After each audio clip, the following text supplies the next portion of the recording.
¿Por dónde empezamos? ¿Por el dólar a casi 3.80? ¿Por la visita de Maduro? ¿Por la economía? ¿Por la política? Por la compra de deuda, por la falta de asilo a la diputada afgana que mataron en Afganistán, por donde usted quiera. Empecemos por lo de Maduro, que ya que está el graph puesto ahí, ha generado mucha reacción de la oposición, ¿no, Paula? Porque además hay una recompensa del gobierno norteamericano. Bueno, vamos a ver, si querés, Hugo, te voy a mostrar Sí, por favor. algunas reacciones de parte de la oposición por esta visita que se termina confirmando esta mañana, que Maduro va a estar en la Argentina para la cumbre de la CELAC.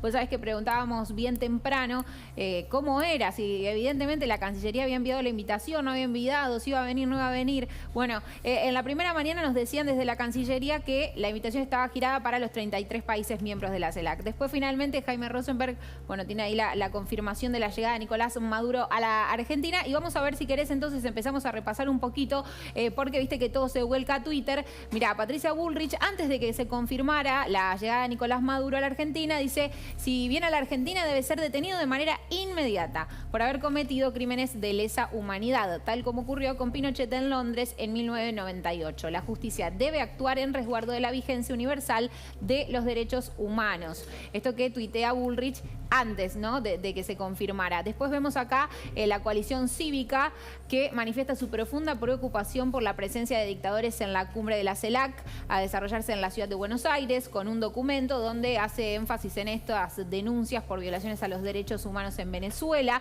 Mirá, las distintas terminales, ¿no?, de Juntos por el Cambio. Acá lo tenemos a Gerardo Morales, de la UCR, repudio a la decisión geopolítica del gobierno nacional de alinearse a Maduro, Ortega y Díaz-Canel, nefastos dictadores disfrazados de revolucionarios que avalan la sistemática violación de derechos humanos en sus países. Argentina debe estar siempre del lado de la democracia y la libertad. Seguimos repasando. María Eugenia Vidal, que acá muestra que han presentado un proyecto para declarar a Maduro persona non grata por la constante violación a los derechos humanos. Dice: Alberto Fernández invitó a un dictador a pasear por nuestro país, el kirchnerismo es cómplice. Y acá tenemos a Mariana Zubik, otra de las representantes que se suma. La presencia de Maduro, Díaz-Canel y Ortega es la más repudiable afrenta a la historia argentina de los derechos humanos, que honra a las víctimas de la dictadura y el terrorismo. La imagen de dictadores, terroristas, golpistas y ladrones será la mayor vergüenza ante nuestros muertos y el mundo. Ahí tenés distintas reflexiones de distintos miembros de Juntos por el Cambio, de distintas terminales. Sí. Recordemos también, hay una denuncia en la Justicia Federal por esta llegada también de parte de la oposición. Y por el otro lado, bueno, la llegada, ¿no? Vamos a ver cómo se desarrolla esto la semana que viene. Correcto. Y después vamos a ver el tuit que muestra la recompensa norteamericana, pero también el tuit que escribió Ricardo López Murphy. Usted está en sintonía, ¿no?, con lo que piensa toda la oposición, Ricardo. Sí, yo de hace bastantes días atrás yo presenté una declaración en el Congreso de la Nación, como diputado de la Nación, repudiando la asociación y la invitación a tres terribles dictadores como son Díaz-Canel de Cuba. Claro. Acuérdese cuando la ciudadanía cubana en las calles gritaba patria y vida, libertad, libertad, libertad. Y hubo un montón de detenidos posteriormente. No solo detenidos, sino que le ha dado 10.000 años de cárceles a los que protestaron. El sanguinario dictador nicaragüense, que se ha cargado a más de 400 jóvenes en las revueltas. Ortega. Bueno, porque hacía cosas y hace cosas. Hay varios amigos míos que están presos ahí, simplemente por haber intentado competir contra él en la elección. O sea, una forma de ganar la elección era poner preso a los candidatos. Qué democrático, ¿no? Digo, para ver la catadura del individuo. Y en el caso de Maduro, los excesos y las brutalidades no tienen nombre. Esto, al revés de los otros casos, esto tiene informes de las Naciones Unidas, firmados por Bachelet, que son terribles sobre la dictadura de Maduro. Permítame que lea su propio tuit, así usted lo amplía. El gobierno de ineptos e infames que preside el gobierno de Alberto Fernández ha invitado a Maduro, Ortega y Díaz-Canel a la Argentina. Mi absoluto repudio ante cualquier ingreso de dictadores a nuestra patria. Su sola presencia es un insulto a la democracia de nuestra Constitución Nacional. Así es. Esa posición es, ya le digo, hace unos cuantos días atrás, cuando empecé a conocer los detalles de la reunión que se iba a hacer en Buenos Aires, hice esa declaración yo no sé si amparados por los derechos diplomáticos corren las pretensiones de los fiscales, y si, eso yo no lo sé, pero sí sé perfectamente que a mí me resulta repudiable su presencia y las expresiones de simpatía. Como, no sé si ustedes se acuerdan, cuando unos días antes de la invasión de Ucrania, el presidente nuestro lo invitaba a Putin a usar como puerta de entrada a Latinoamérica a la Argentina. Así que, como no, esta infamia la han hecho en todos los lugares, traté de dejar sentado de la manera más clara y más transparente ante nuestra sociedad lo que es mi opinión y lo que es la opinión de mi partido frente a él. Ahora, Alberto Fernández hace un tiempo, como le pasa con muchas expresiones que quedaron registradas, decía que reconocía las violaciones a los derechos humanos en Venezuela. Esto cambió y hoy lo recibe casi con honores. ¿Por qué, Ricardo? Bueno, la ambivalencia, la ambigüedad de su discurso. Escúcheme, yo nunca he leído artículos ni he escuchado expresiones más descalificantes sobre Cristina Fernández de Kirchner que las que escribió Alberto Fernández. Porque además, vamos a decir algo que es cierto, él tiene buena pluma. Entonces eran artículos, pero tremendos. Ojalá lo hubiera escrito yo con tanta precisión. Pero después encontraba todo al revés, de Nisman. Lo que dijo de Nisman del asesinato, después decía que no, que había sido... Es decir, es una persona que tiene opiniones que son como veleidades. Es decir, van con el viento. Si el viento sopla de norte a sur, opina de una manera, y si sopla de sur a norte, opina de manera contraria. Como te digo una cosa, te puedo decir la otra. No es una opinión que usted reconocerá como consistente y coherente. Si usted fuese presidente, ¿cortaría toda relación diplomática con estos países? Lo que yo no ocultaría y no oculto es mi posición personal, política y la de mi partido.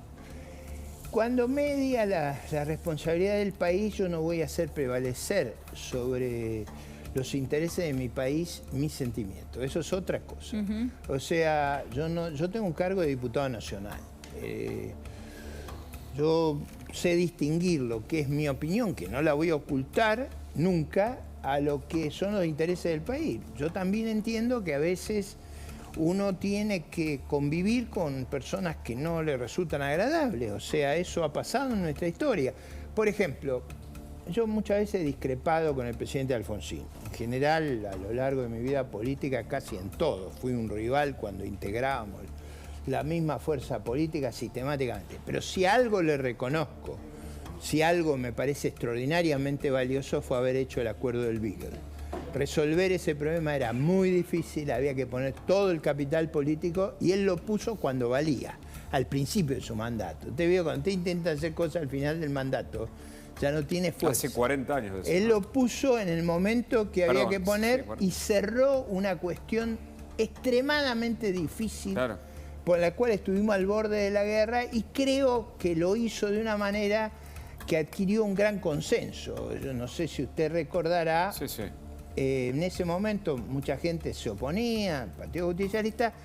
También debo señalar que el entonces gobernador Menem y luego presidente apoyó al presidente Alfonsín en ese tema. Esos temas fueron decisivos. Argentina supo resolver los problemas externos con sus vecinos. Digo, el único que se oponía era Néstor Kirchner. Claro. Digo, para que no nos olvidemos. Ahora, muchos dicen que lo que están pasando en este año, en un año electoral, es una suma de ataques muy coordinados que tienen una sede ideológica en Santa Cruz, que es el ministro Soria diciendo que hay que cambiar el Consejo de la Magistratura, el gobernador Capitanich diciendo que hay que gobernar por decreto y modificar incluso la Corte. Bueno, el juicio político a la Corte anunciado el primer día de este año por el propio presidente, en sesiones extraordinarias que van a comenzar en pocos días, la inteligencia ilegal, los mecanismos de difusión a través de los medios.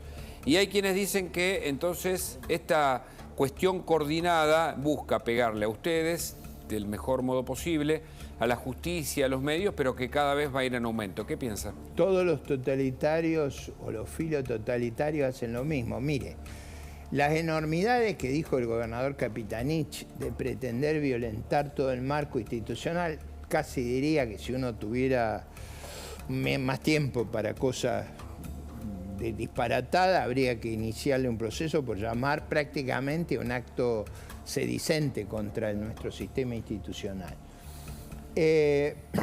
Yo creo que la decisión de ir en el juicio contra la Corte es disparatada. Mire, ahí hay 3 casos que están citados en el pedido de juicio político. Los 3 casos rompen los ojos. ¿Qué quiere decir con rompe los ojos? El caso del Consejo de la Magistratura, la Corte se ajustó a la Constitución. Para hacer una autocrítica, el gran error que se cometió ahí fue cuando el presidente Macri no retiró el recurso extraordinario. Sí, usted lo explicó. Yo recuerdo que allá en diciembre del 2015 había un fallo de la Cámara que decía que el Consejo de la Magistratura era abiertamente inconstitucional si él hubiera retirado el recurso extraordinario. El presidente Macri, este tema estaba terminado hace 8 años. En ese momento, claro. Ese fue un error de lo que hoy es la oposición, yo lo reconozco. Por supuesto que en ese momento yo estaba desesperado que retiraran el recurso extraordinario, no lo hicieron, pero el fallo de la Corte es impecable. Nos vuelve al anterior Consejo de la Magistratura, que fue hecha en un clima de opinión en el país donde no predominaban estos extremismos y fue razonablemente hecho. Entre paréntesis, el presidente de la Corte, la vicepresidenta y el anterior presidente Néstor Kirchner fueron constituyentes. O sea, ellos saben muy bien cuál es el texto. La Corte se ha ajustado rigurosamente al texto. Lo mismo hace la Corte en el caso de la distribución de recursos federales. La ciudad es autónoma y federada, eso lo es desde la Constitución del 94 y por supuesto del Estatuto de la Ciudad del 96. O sea, esto no tiene mucha discusión. Usted no después está manoteando a una jurisdicción para darle a otra porque usted se enojó con el gobernador. Eso es un problema de raciocinio. Claro. El tercer caso es un caso más delicado, pero, digamos, es el famoso caso del 2 por 1. Digo, acá voy a decir algo más fuerte. A ver. Yo hubiera sostenido el 2 por 1 cueste lo que cueste.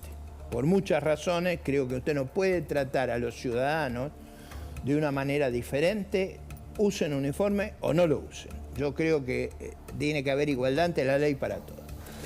Pero en este caso, yo no lo hubiera hecho, pero el presidente Macri y la mayoría de lo que hoy es la oposición en ese momento votó una ley interpretativa y después la Corte cambió el fallo a partir de la ley interpretativa. Para que no nos llamemos engaño, a mí no me gusta que me vinculen a cosas que no soy, yo no hubiera hecho esa ley y no hubiera hecho ese fallo. Eso, lo que sería grave son esa ley y ese fallo. Correcto. Pero bueno, no se puede juzgar a la Corte por algo que el Congreso tuvo que votarle una ley para que hagan el nuevo dictamen. Yo creo que estaba bien el primero y fue una locura revertir eso. Pero yo sabe que iba la relación en la acogida de Maduro, Díaz-Canel y otros, del gobierno, del Poder Ejecutivo que quiere avasallar o juzgar a la Corte Suprema, es decir, al Poder Judicial, en su mayor expresión, y quiere gobernar por decreto, es decir, sustituir al Poder Legislativo. Bueno, lo que en el ¿usted fondo ve algún rasgo ahí de...? A ver, lo que quieren en el fondo es... A ver, nada, esto, no le busquemos vuelta a esto. Lo que quieren es la impunidad de la vicepresidente. Acá no hay otra razón para eso, ¿no? A lo mejor yo no tengo esos matices que tiene... Digo que la política es eufemística, acomodada, políticamente correcta. Yo no tengo nada de eso.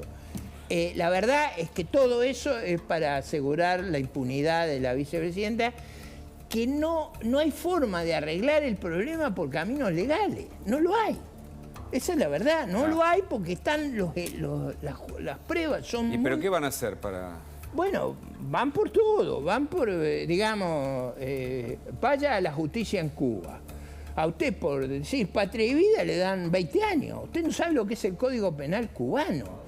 Mire, una cosa atroz, si nosotros quisiéramos tener, no un código que yo creo que la Argentina tiene que hacer algunas modificaciones para tener más firmeza en los fallos. El Código Penal tiene más de 100 años. A los fallos, es verdad. Y tenemos que tener alguna precisión en algunos temas donde yo creo que nuestra ley y nuestro Código Procesal tienen que ser más preciso y más firme.